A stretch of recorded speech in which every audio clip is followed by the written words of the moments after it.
ओम शांति। 28 नवंबर 2025 की मुरली है।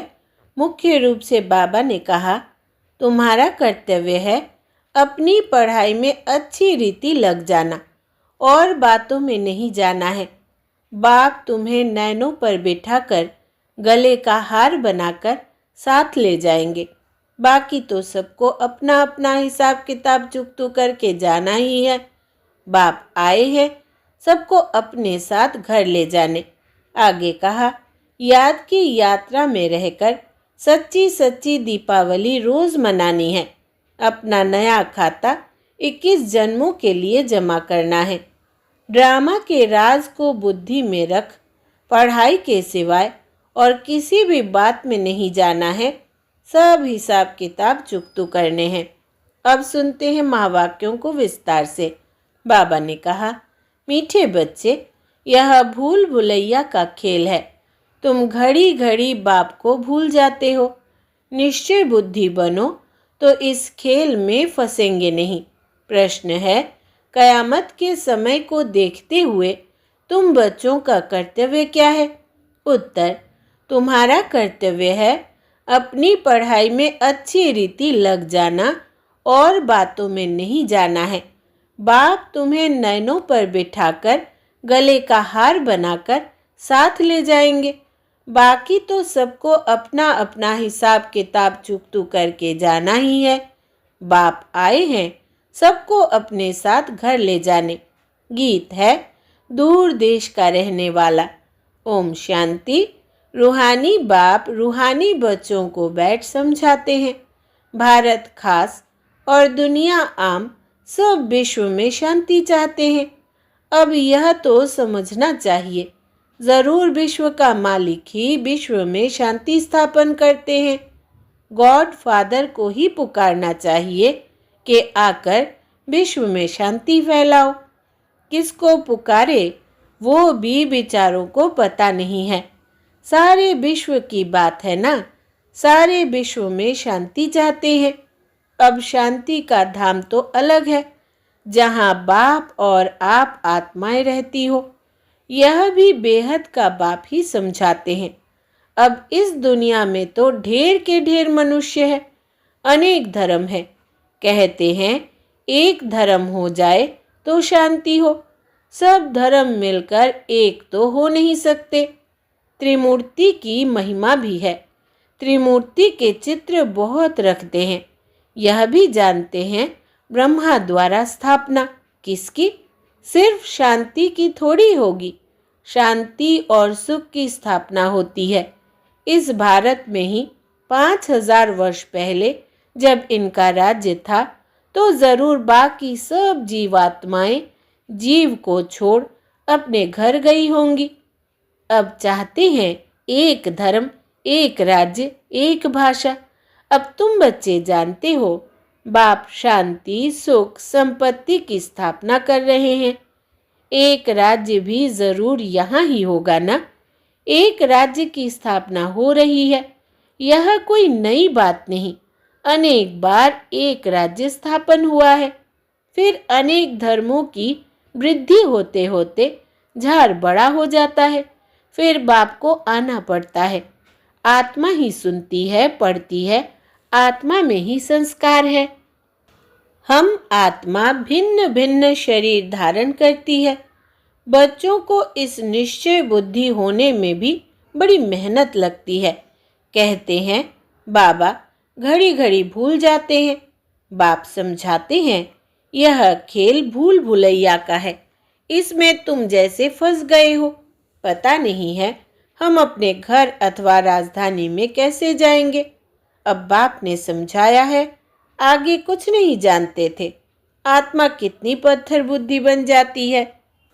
पत्थर बुद्धि और पारस बुद्धि का भारत में ही गायन है। पत्थर बुद्धि राजाएं और पारस बुद्धि राजाएं यहाँ ही है। पारसनाथ का मंदिर भी है। अभी तुम जानते हो हम आत्माएं कहाँ से आई है पाठ बजाने। आगे तो कुछ भी नहीं जानते थे। इनको कहते हैं कांटों का जंगल। यह सारी दुनिया कांटों का जंगल है। फूलों के बगीचे को आग लगी ऐसा कभी सुना नहीं होगा।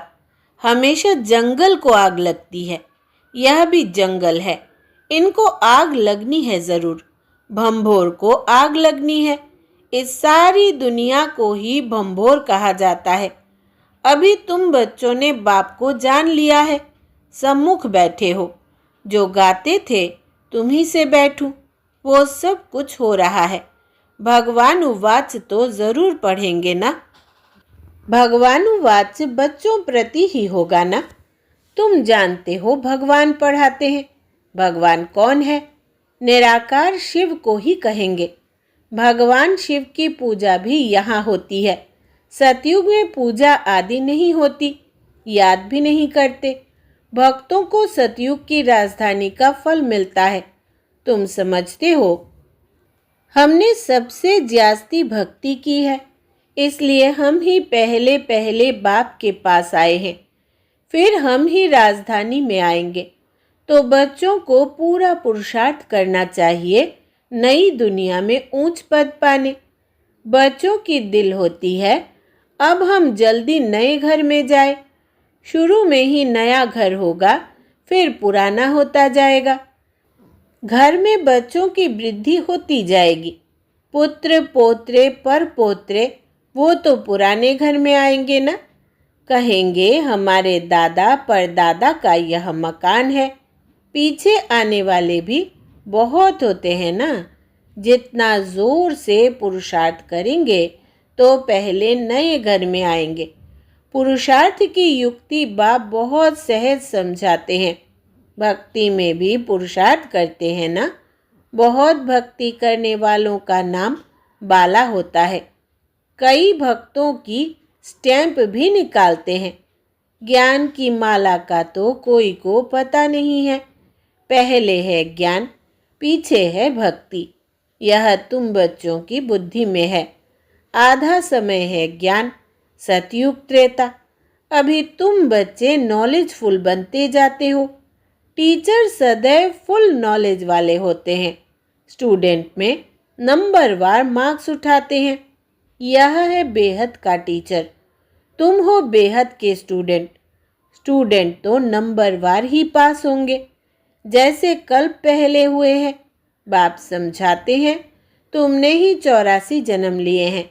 84 जन्मों में 84 टीचर होते हैं। पुनर्जन्म तो ज़रूर लेना ही है।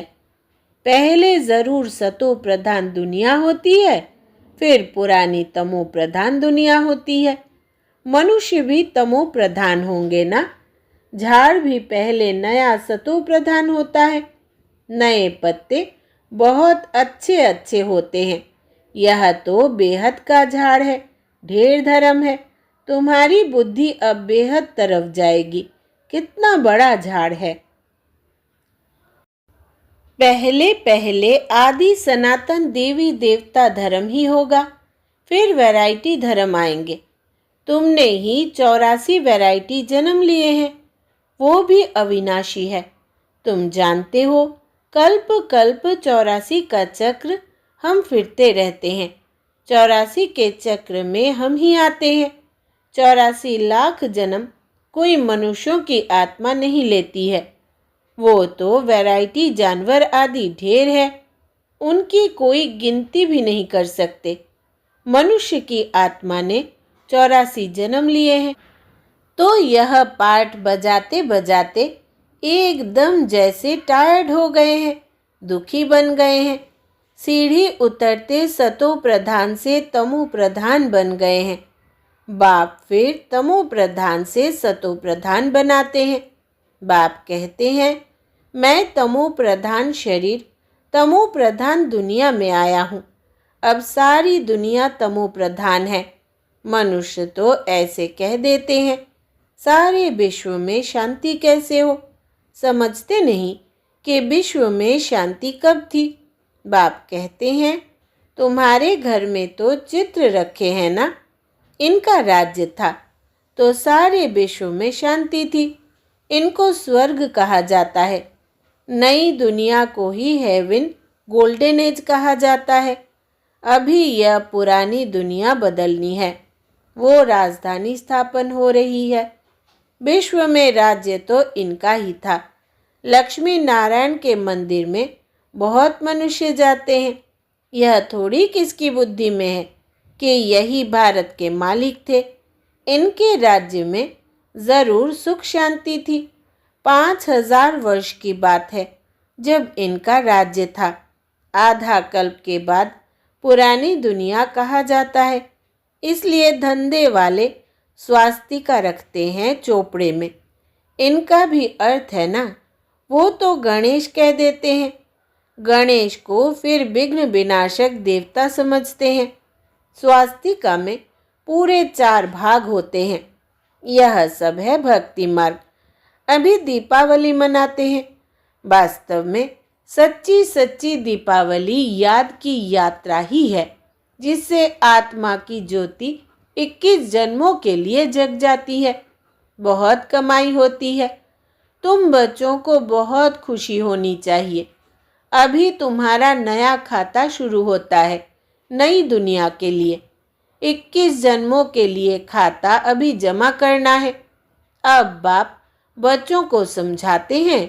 अपने को आत्मा समझ सुन रहे हो। आत्मा समझ सुनेंगे तो खुशी भी रहेगी। बाप हमको पढ़ाते हैं। भगवानुवाच्य भी है ना।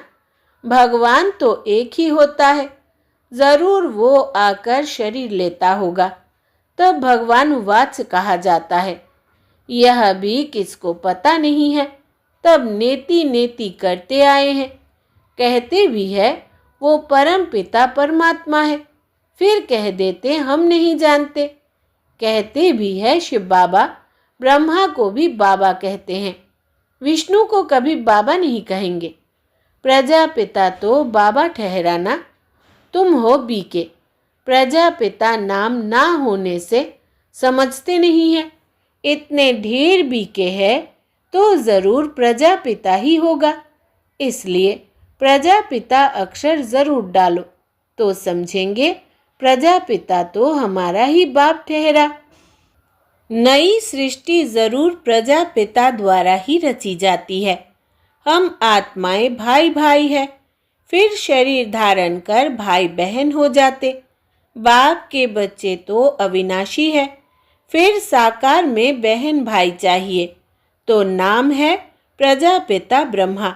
परंतु ब्रह्मा को कोई हम याद नहीं करते। याद लौकिक को करते और पारलौकिक को करते हैं।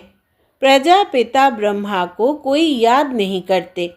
दुख में बाप का सिमरन करते हैं, ब्रह्मा का नहीं। कहेंगे हे भगवान, हे ब्रह्मा नहीं कहेंगे।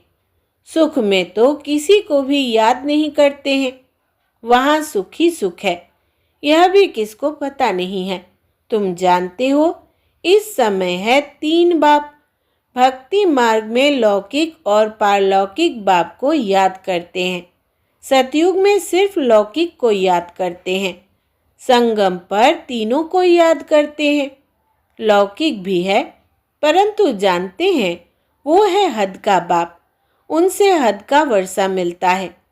अभी हमको बेहद का बाप मिला है, जिससे बेहद का वर्षा मिलता है। यह समझ की बात है। अब बेहद का बाप आए हैं ब्रह्मा के तन में, हम बच्चों को बेहद का सुख देने। उनका बनने से हम बेहद का वर्षा पाते हैं। यह जैसे दादे का वर्षा मिलता है ब्रह्मा द्वारा। वो कहते हैं वर्षा तुमको मैं देता हूँ, पढ़ाता मैं हूँ, ज्ञान मेरे पास है। बाकी न मनुष्यों में ज्ञान है न देवताओं में। ज्ञान है मेरे में, जो मैं तुम बच्चों को देता हूँ। यह है रूहानी ज्ञान। तुम जानते हो रूहानी बाप द्वारा हमको यह पद मिलता है।